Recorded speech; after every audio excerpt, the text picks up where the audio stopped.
Leave nothing undared with St. Eugene de Mazenod.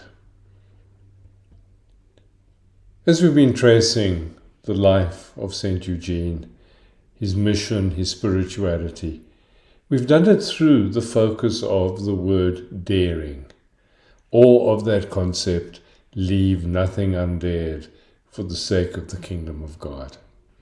And in this fourth part, we're exploring through that viewpoint of daring the final years or the latter years of the life and mission of St. Eugene de Mazenod. In this third presentation of this final part, the title we're using is Leaving Nothing Undared with a Heart as Big as the World. And we recall how through this whole series we've looked at the birth, the life, the exile, the return from the exile, the conversion of Eugene, and how God led him to be the instrument to found the missionary oblates of Mary Immaculate, to respond to the needs of the people in Provence who were abandoned because they did not know Jesus as their Savior.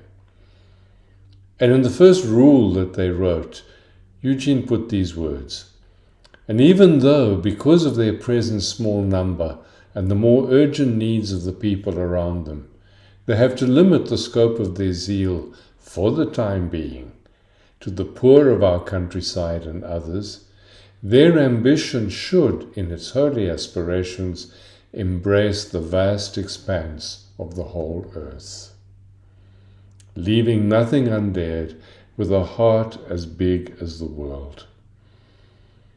And the last 20 years of Eugene's life were the years where the foreign missions came into being. And it's impossible to squeeze 20 years of rich history into such a short presentation. So I'm just going to give you some general directions and highlights and invite you to explore further. So right from 1816, Eugene's heart looked beyond the borders of France. He had tried to establish the oblates in what is Italy today, and with the conquest of Algeria in 1831, he wanted to send missionaries there. But neither of these thrusts worked at all. And Eugene counseled the impatient oblates with these words, "Let us await the hour of God." And that hour of God was to come with the providential sending of two different men. The first one was William Patrick Daly. He was a 23-year-old Englishman who was touring France, visiting France. And in 1837, in Marseille, he met the oblates. And immediately he experienced a vocation to the missionary oblates, joined them, and in 1841 was ordained to the priesthood. Being ordained to the priesthood, Eugene sent him back to the British Isles to explore the possibilities of an establishment there. And Eugene wrote in his diary, "This journey is undertaken to examine at close quarters if it might be possible to form an establishment of missionaries of our congregation able to work for the conversion of the English, and even penetrate, if need arises and the number of recruits is sufficient, into the colonies or new conquests in America or any other part of the world." Eugene was very much aware of the extent of the British Empire and how all this was opening up seeds and pastures for colonization, but he approached it from the point of view of bringing the gospel in these new colonies. And in that very same year, a second providential person came to bring the hour of God, and that was Bishop Ignace Bourget, the Bishop of Montreal in eastern Canada. He was passing through Marseille on his way to Rome and met Bishop Eugene. And he explained to him the great need that he had in eastern Canada for missionaries, because people were abandoned. And he requested 4 missionaries. and went to Rome. Eugene, thinking about this, realizes that there was a call of God in this. And so he has a problem, because the congregation is small in France, they're overworked, everyone wants them, and yet he feels that God is calling for missionaries in Canada. And he writes, "Here is a vast field that is opening up to her zeal. Canada is calling for her ministry. How do we respond to this appeal when there are no members?" But he approached every oblate and asked them what did they think. And the response was overwhelming. Every single oblate who was consulted said, "Yes, we must take it, and I want to be sent there." All obviously couldn't go.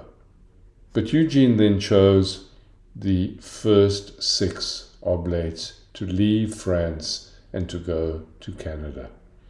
The superior was Jean-Baptiste Honorat, whose picture we see on the right. He was 42. Adrien Tellemont was 40. That's his picture underneath. And I couldn't find pictures of any of the others. But look at their ages.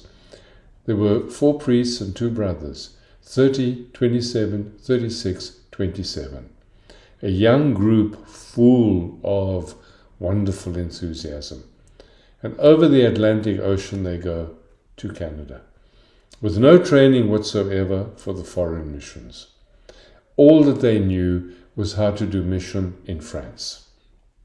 And experience and hard knocks had to teach them how to respond to an evolving new situation. But with a heart as big as the world, encouraging them in St. Eugene from Marseille, they were able to expand their horizons and do marvelous things.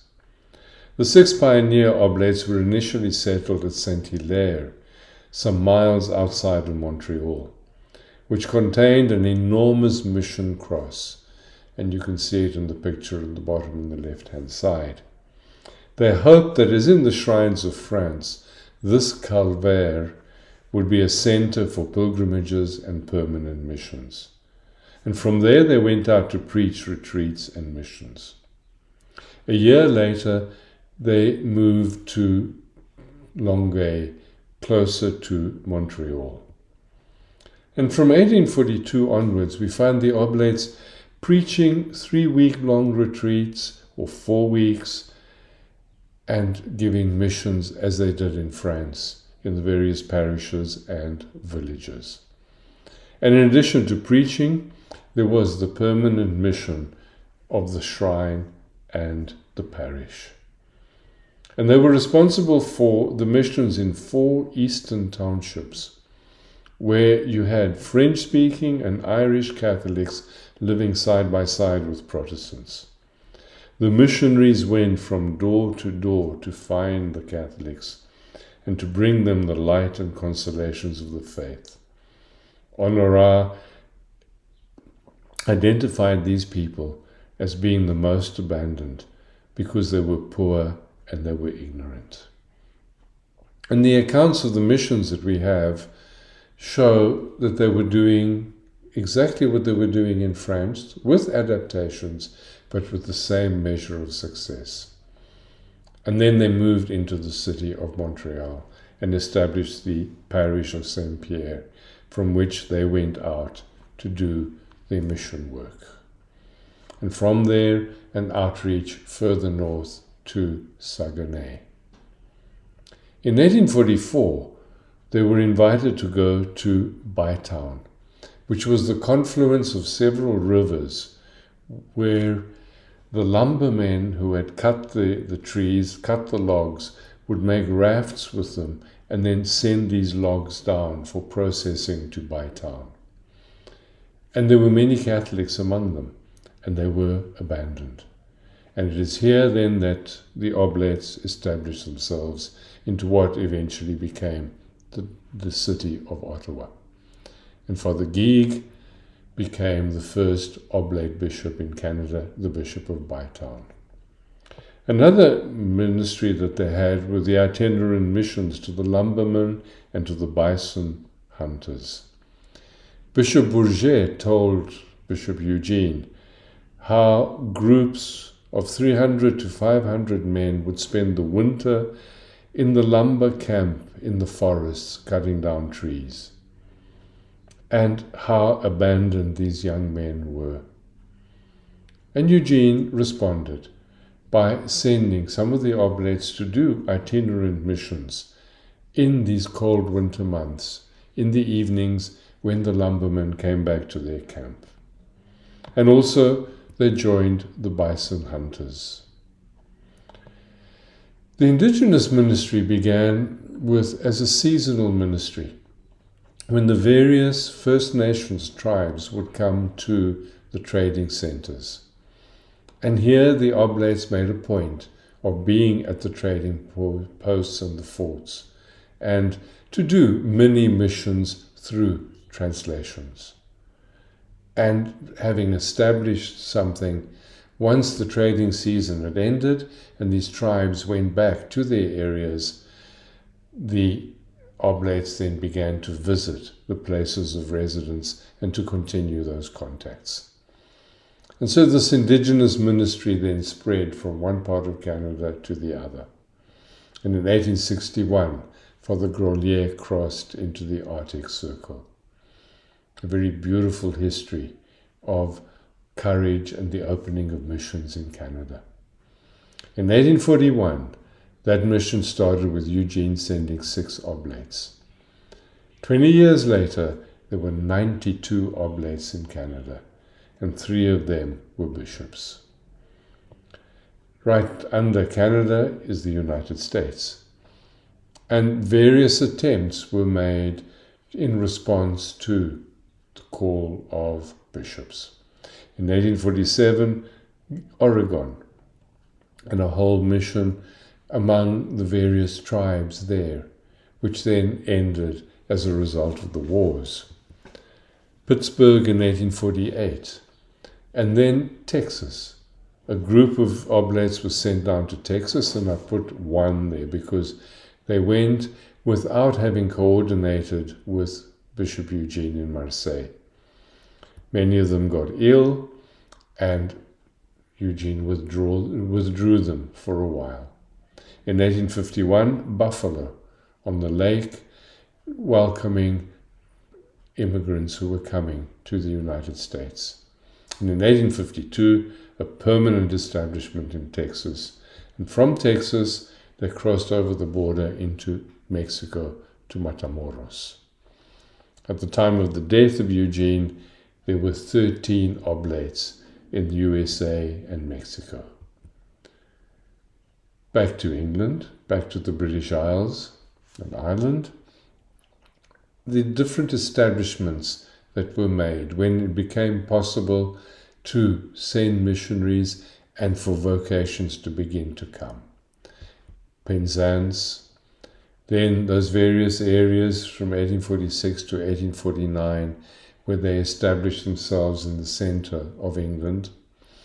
And then ministry in the big cities, because of the thousands and thousands of Irish people who had had to leave their land because of the potato famine. They were abandoned, they were in need. And Eugene saw how by establishing ourselves in Manchester, in Liverpool, and in Leeds, we would be able to minister to these very, very abandoned people who were Catholics and who needed the comfort of the Lord's presence in such a big way. 1852, Scotland, and then Ireland, Inchicore and Glencree.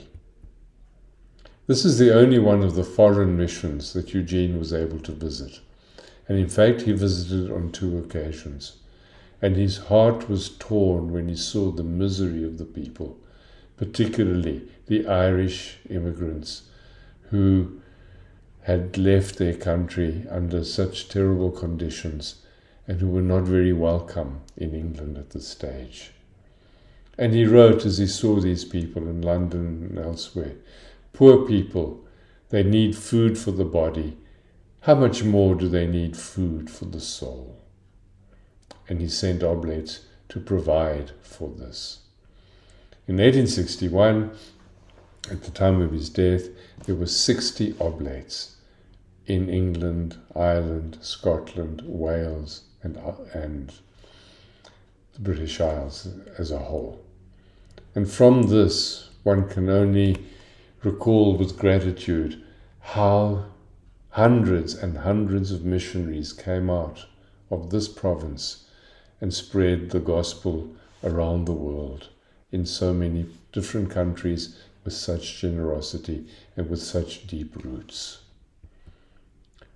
Let us await the hour of God, and God had opened up the way to the British Isles and to North America. But God continued to work and show the way, because Eugene's thought was always, the Lord will manifest his will to us when it pleases him. And he kept on saying, whenever an invitation came forward, we need to have some courage and confidence in God, who shows us the road and will not abandon us when we act in his name and for his glory. And here then began a 200-year history of God showing God's road to the Oblates and to the Mazamodian family to respond to the needs at the time that God wanted. This was the time of the expansion of the missions in the 19th century throughout the world. And in this picture here, we see the very stylized ideas of the different continents. But it is in this world map that Eugene responded by leaving nothing undared, with a heart as big as the world. And so the next mission, the next call came from Ceylon, from Sri Lanka today. In 1847, the first 4 oblates arrived in this beautiful island. And during the years that they were there, moved in the Vicariate of Jaffna and the Vicariate of Colombo, with Semaria becoming a bishop there. At the time of Eugene's death, there were 24 oblates in Sri Lanka, 8 in Jaffna, 8 missions in Jaffna and 2 missions in Colombo. And then he heard the call of Algeria, where there were scattered Catholics among a huge Muslim community.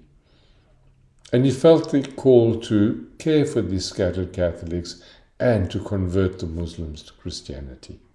He sent missionaries, he sent 5 oblates in 1849, but unfortunately the bishop did not respect the charism and the spirituality of the oblates.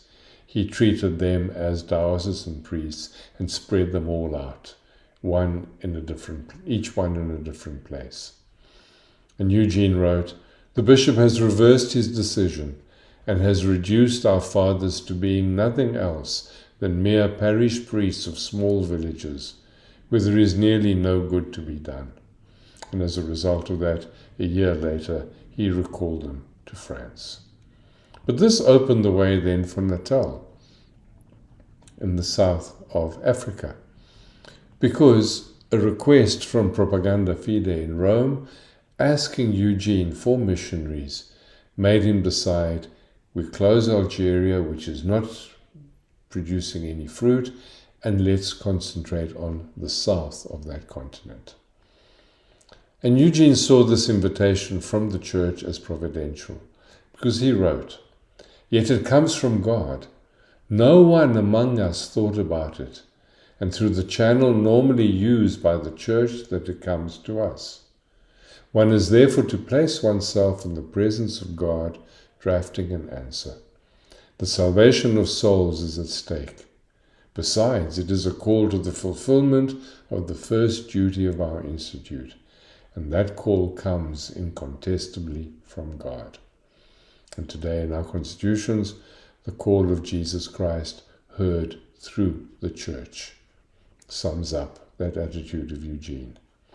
So in 1852, then, he sent Bishop Allard and 4 oblates to establish this community in southern Africa, with 4 different places.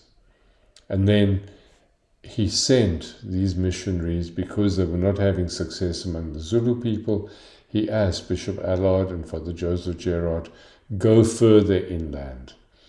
And it was then in 1861 that they established themselves in what is Lesotho today. But Eugene had died by then. So in Natal, when Eugene died, there were 9 oblates ministering. And when we look at the overall picture, and here I could tell you 1,000 beautiful stories about each of these places, but it's not the purpose of this presentation. But we look overall, and we can say Eugene de Mazenod was not just the superior general of a missionary institute, sending subjects to foreign countries. He considered himself to be the father of a family who was sending his sons to bring his cherished ideals to people who were poor and abandoned. The heart as big as the world. And he encouraged them throughout, through letters, and he wanted letters from them.